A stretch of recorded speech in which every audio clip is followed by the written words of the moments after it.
Today is election day in Detroit, man. Today is really one of the most important elections of our generation. I say this all the time, and I state that to be true.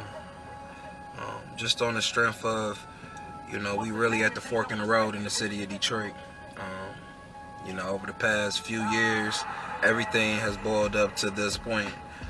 Every black city in America has faced gentrification. Detroit is no different.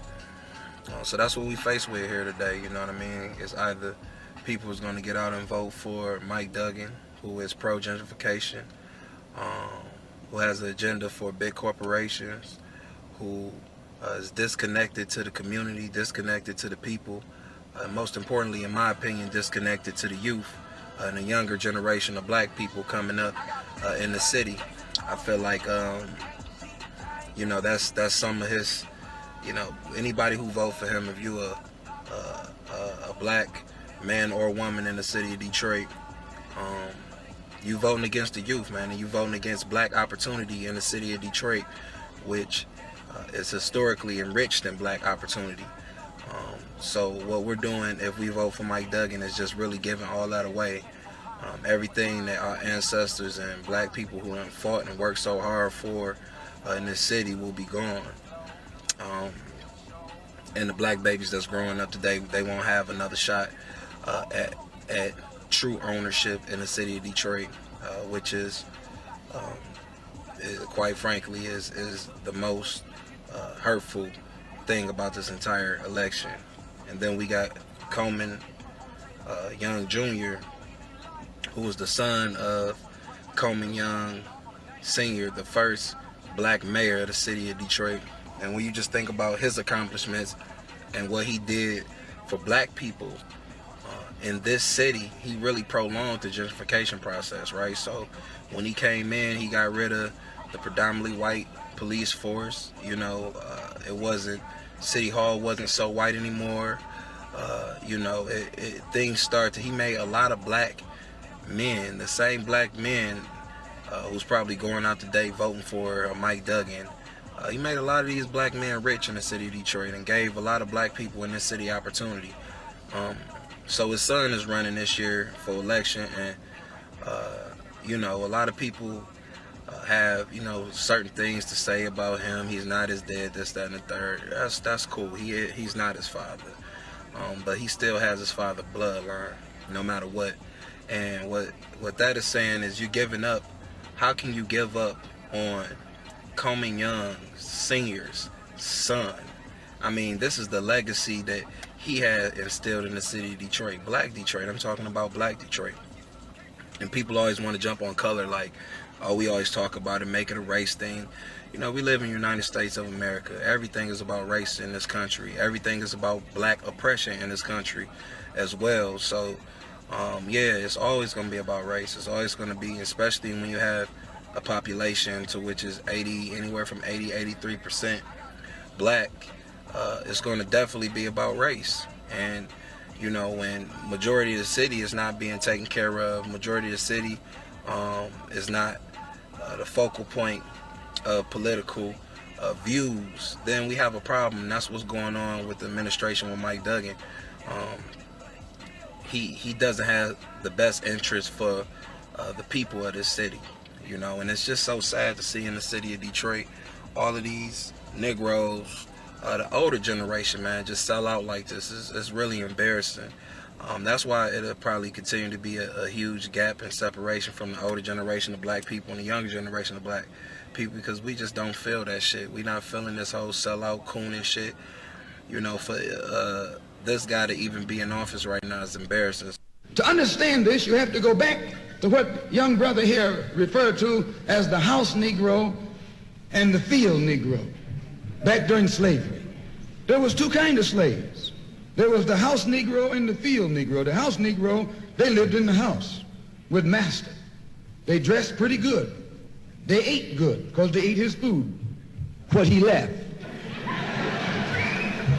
They lived in the attic or the basement, but still they lived near their master. And they loved their master more than the master loved himself. They would give their life to save their master's house quicker than the master would. The house Negro, if the master said, we got a good house here, the house Negro say, yeah, we got a good house here. Whenever the master said we, he said we. That's how you can tell a house Negro. If the master's house caught on fire, the house Negro would fight harder to put the blaze out than the master would. If the master got sick, the house Negro would say, what's the matter, boss? We sick. We sick.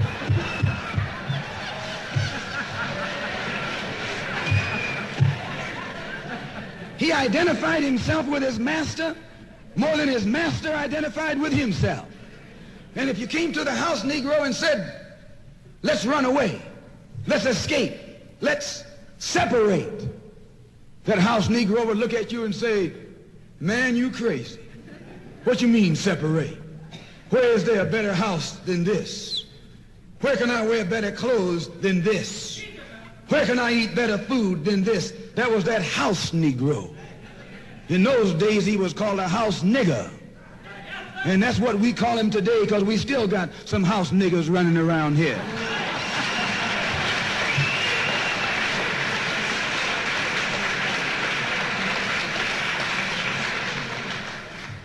This modern house Negro loves his master. He wants to live near him. He'll pay 3 times as much as the house is worth just to live near his master. And then brag about, I'm the only Negro out here.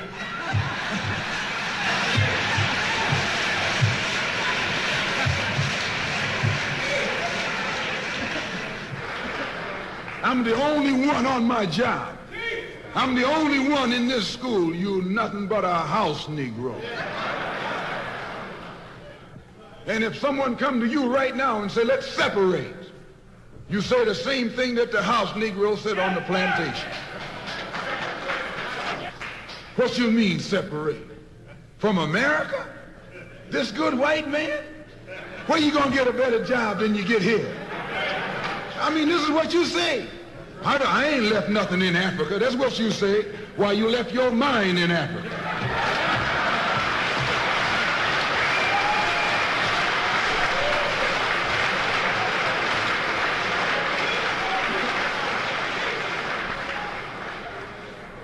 On that same plantation, there was the field Negro. The field Negro, those were the masses. There was always more Negroes in the field than there was Negroes in the house. The Negro in the field caught hell. He ate leftovers. In the house, they ate high up on the hog. The Negro in the field didn't get nothing but what was left of the insides of the hog. They call them chitlins nowadays. In those days, they call them what they were, guts. That's what you were, a gut eater. And some of you all still gut eaters.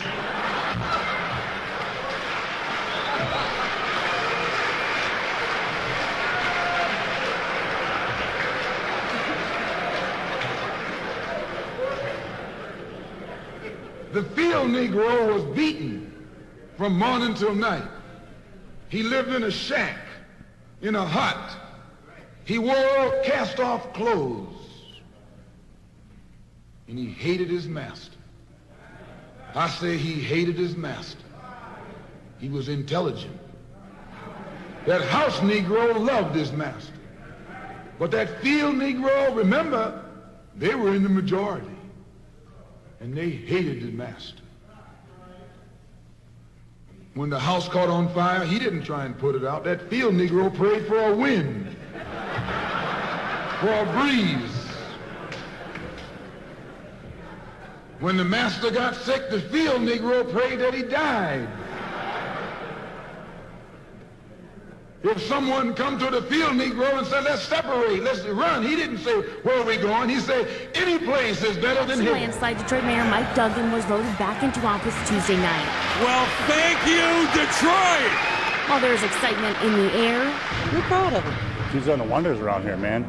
65,000 streetlights. Come on, he's changed the blight, changed Detroit all the way around. The celebration lap is short-lived for a city that still has a long way to go. The number one thing to be addressed right now would probably be crime.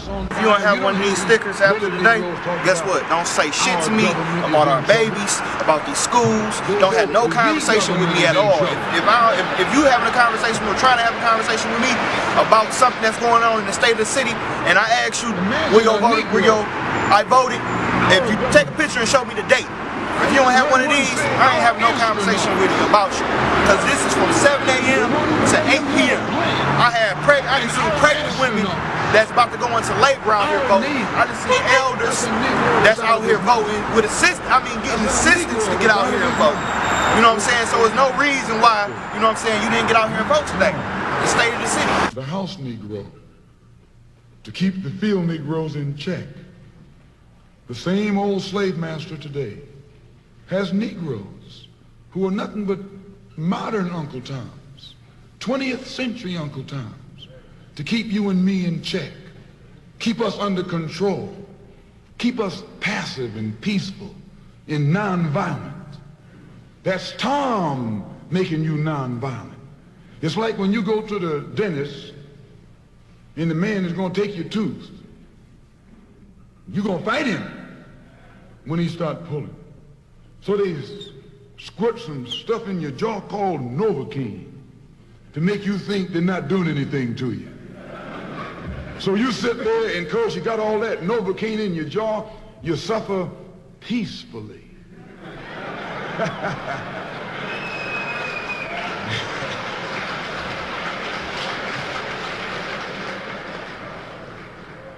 Blood running all down your jaw. And you don't know what's happening. Because someone has taught you to suffer peacefully. The white man do the same thing to you in the street. When he want to put knots on your head and take advantage of you and don't have to be afraid of you fighting back, to keep you from fighting back, he get these old religious Uncle Toms to teach you and me. They're just like Novocaine, suffer peacefully. Don't stop suffering, just suffer peacefully. As Reverend Cleave pointed out, let your blood flow in the streets. This is a shame. And you know, he's a Christian preacher. If it's a shame to him, you know what it is to me.